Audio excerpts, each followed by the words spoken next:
With TJD, Trace Jackson Davis leading the way, Mike Woodson makes the tournament his first 2 years in Bloomington. Last year was a bit rougher, just some roster construction problems. But the team did heat up a bit down the stretch, winning 5 in a row, jumping from 104th in KenPom to 84th the last 3 weeks of the season, and got an absolute haul in the transfer portal. So things are definitely looking up in Bloomington. Christian and Nick here with Mike Niziolek. I don't know why it's so hard for me to who covers Indiana for the Herald-Times. Thank you so much for joining us, Mike. So tell us, how excited is the fan base in Bloomington? What are the vibes around the program right now with this great transfer portal haul and just a lot of talent on this roster? Yeah, Mike Woodson obviously was sort of under siege, I think, after at the end of last season, just in terms of kind of the product and sort of the disappointing results, and he kind of turned the page pretty quickly on that. You mentioned the transfer haul. Includes Miles Rice, Keenan Carlisle, Omar Ballo, Luke Goody, and just sort of needed to rebuild this roster because obviously lost a lot to the transfer portal and had a lot of openings, but really hit it out of the park in terms of trying to rebuild and sort of reconstruct this roster. Obviously, lost Khalil Ware, who was their top player last year to the NBA draft as well. You said generated excitement amongst fans, but I think just showed that he could kind of compete with the best of them in the transfer portal, and I thought did a nice job. For sure. I mean, Wilson definitely brought in a nice little haul here. We know how good Ballo is. We know how good Renault is and Ibaka is, so we'll get to them a little bit later. But let's talk about these guards they brought in. Miles Rice from Washington State obviously led Washington State to the first tournament in a while. I mean, really good player. You bring in a guy like Keenan Carlisle from Stanford who's oozing upside. Luke Goody, proven shooter from Illinois. And then we have a freshman, I think 5-star, Bryson Tucker. So those are some key guys. What can you tell us about those guys? Yeah, Miles Rice was really impressive. You mentioned at Washington State, first team All Pac-12, set I think like a half dozen freshman single season records. Had a battle with actually cancer and had to sit out the year before. Was in remission and has rebounded from that and is fully healthy. Really dynamic guard. They're really excited about him. Guard play was a real weakness for this team last year. They thought they could lean on Xavier Johnson to be kind of the guy at point guard. He was never healthy, and then they just didn't have enough depth. They were relying on Gabe Cupps as a true freshman, along with Trey Galloway. They're back. Cupps will be providing depth behind a guy like Miles Rice, who really can do it all. Keenan Carlisle, I talked to him a little bit on media day last week, and he seems he's gonna be like a glue guy. He's really excited about Woodson's reputation in terms of his defensive minded focus, and he's willing to kind of, I think, do some of the dirty work that this team needs. Provide some of that grit that I think you need from some guys. Show some toughness. And so I think he's going to be kind of a versatile piece. Can probably slide in at guard or forward, be kind of a wing type of player at 6'3". And so I think that you've got a lot more depth in the backcourt this year, and that's something that they really needed. I think one of the areas that they're still trying to it'll be kind of wait and see. I mean, 3-point shooting was this team's sort of weakness and volume and sort of field goal percentage last year. You've got some pieces there. Luke Goody can shoot the three, but I think how that all comes together, you're looking for some guys to bounce back a little bit in their percentages, but that's probably the big question mark in terms of kind of where this team looks for sort of the 3-point shot. You mentioned the 3-point volume. 354th 2 seasons ago in 3-point frequency at 27%, and the whopping jump to 28% last year had them at 351st. So definitely, a little bit more of an archaic style of basketball. But I will say that super talented post players, and it's a formula that can absolutely work at the college level. It doesn't have to be an NBA offense. It doesn't have to be a ton of threes. I definitely think you bring in Luke Goody, you get some better guards. It's a more modern team, and I think these pieces complement each other really well. But the bread and butter of what Woodson wants to do and what this roster is made up is the bully ball underneath. So tell us about Omar Ballo's implementation into this offense and the jump expected from Malik Renault this year as well.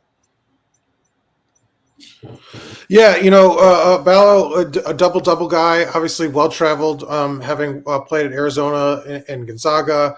I thought his sort of take on kind of going in the transfer portal, what he was looking for.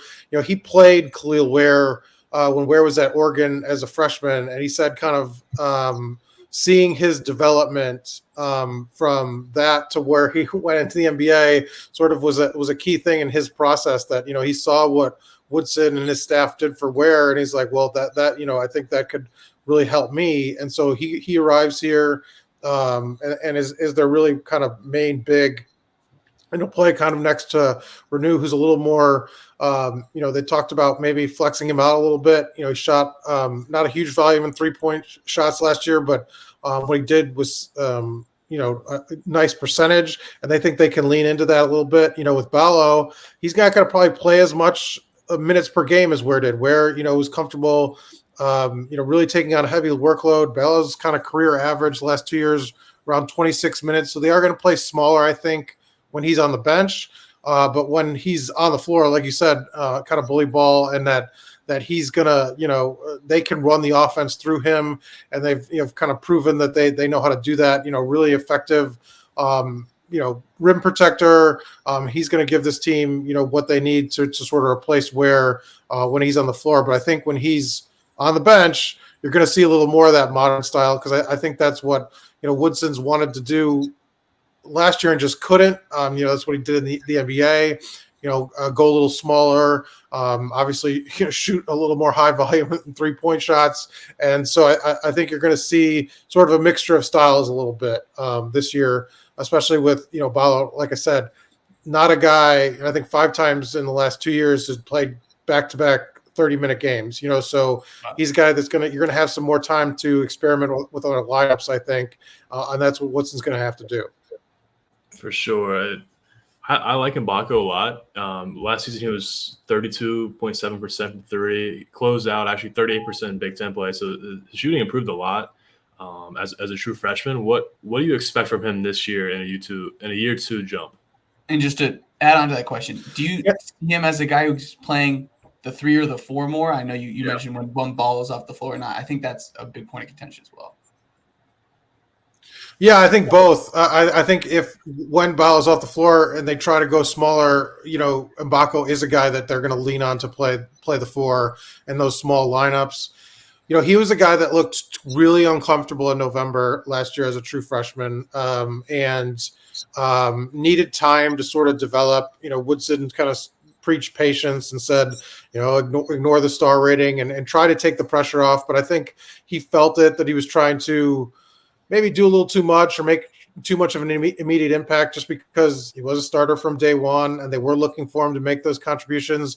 But he looked like a completely different player sort of in February when he was in the flow of the offense, and they could, he could really take over a game because he had that sort of offensive talent. And so I think you're looking for another step. I think you're looking for more of an immediate impact this year, right out of the gate, not having to get him in the sort of the mix. I think he's going to kind of be right there to start. He said he's, really put in the time this offseason and feels more comfortable, the mental part of the game, I think, was just as important for him as the physical part. I think he has all the tools to be a great player, but just needed to sort of,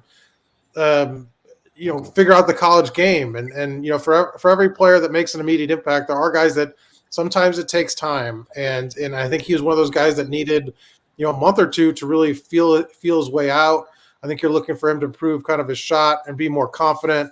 And I think you'll see that. And obviously surrounding him with talent, guys that have a little experience, a guy like Rice, a guy like Carlisle, I think will only help Mbako's progress to sort of, you don't have to do it by yourself. You can take your time and kind of just, get what you get in the flow of the offense. And I think that's going to be big for him. Yeah, I just think the roster fits better this year, obviously. And, playing through the post, there's going to be a lot of teams that I mean, any team that Omar Ballo plays against, he's a mismatch for just a lot of people. He is a massive human being, and he's going to get a shot at the rim like when he's one-on-one in the post. And Renault as well, just super effective on the block. And that the way, Woodson played with Race Thompson and Trace, when it's like, we're going to get good looks at the rim or we're going to kick it out to the perimeter and hope to get a good shot there. And I just think that this year that style of play is going to be more effective when you bring in a guy like Luke Goody and just guards who can help out at the end of the shot clock, right? Guys who can create for themselves a bit off the dribble. Like Kanan Carlisle's gotten some NBA buzz, like a lot of real pop off the dribble. Stanford was just a mess last year a bit, but he's very talented. And Miles Rice was a winner at Washington State. Washington State played a similar style of basketball to Indiana in a way. They played big physical lineup since, the second shortest guy on the lineup usually was 6'7". So they played those big styles. I think that's a great fit as well. So another thing I want to ask about is just, new faces coming in, a lot of NIL money thrown at these guys, right? Guys want to get theirs. And how has the chemistry kind of been building in leadership on this team? Is it a guy like Trey Galloway who's been here the longest, or has any of these newcomers came in and really become leaders this summer? Yeah, it's an interesting point to bring up. I think that one of the kind of the discussions last year was Woodson's like, the whole, we had to remake the whole roster. They had like 11 new faces with the walk-ons, and they used that sort of as a crutch that it was going to take time to develop. They haven't mentioned that this year, even though they've sort of rebuilt in a similar, volume, because I think that this is a more ready-made roster with sort of veteran transfer talent, and they don't really, you can't really make that excuse when you've brought in such, high profile players.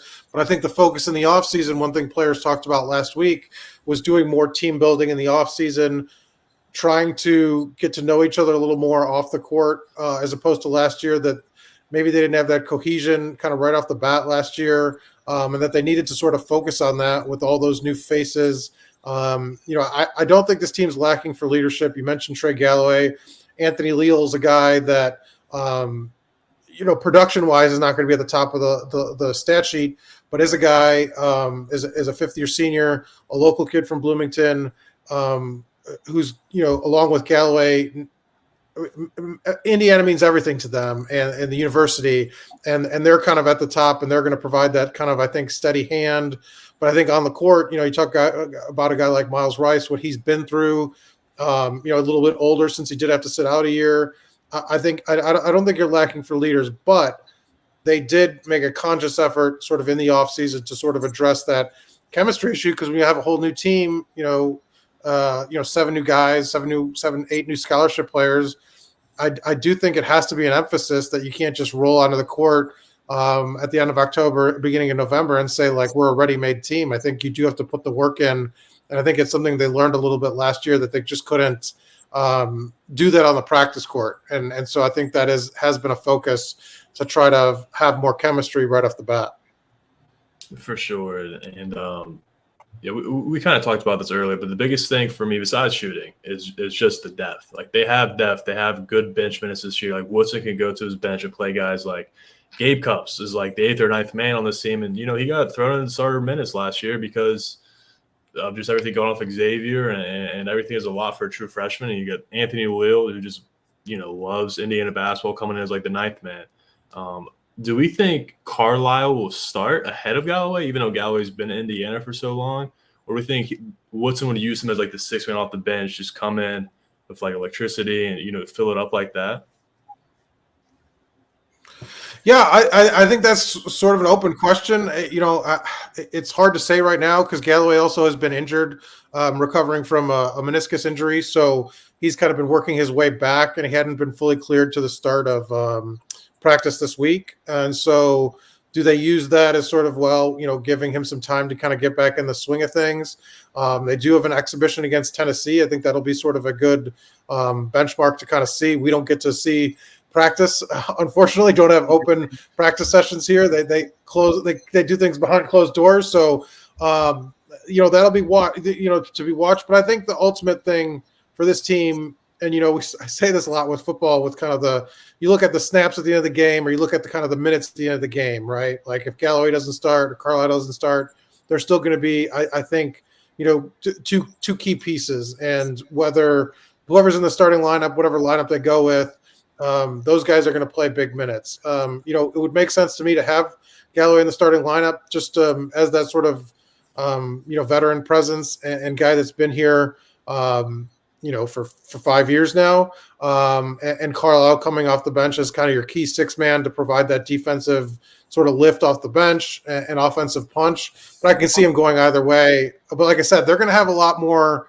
lineup sort of flexibility than they did last year, with Ballo not playing sort of that 33, 34 minutes a game that sort of Ware could give you. So there are going to be a lot of different combinations, I think. Yeah, I really do love the flexibility because you always can have a guard with some pop in Carlisle or Rice out there. You could put them both out there, and you could go huge and you can go small. Like that's really attractive. And Nick makes just to echo Nick's great point, like Cups and Leal being guys that like they needed something from them last year because of their limitations. And like now they're in roles where it's like super glue guys of like come in, very capable 3-point shooters who aren't asked to do really much more than that than defend as a team and knock down threes when they have them. We haven't talked about Bryson Tucker much. How high are expectations for him to carve out a role this year, and what's he like as a player?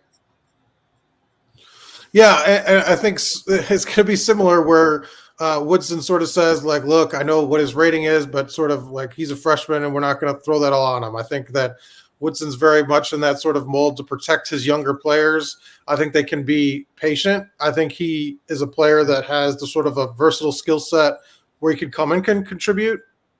What does that look like when Big Ten play starts and they sort of shorten the bench a little bit?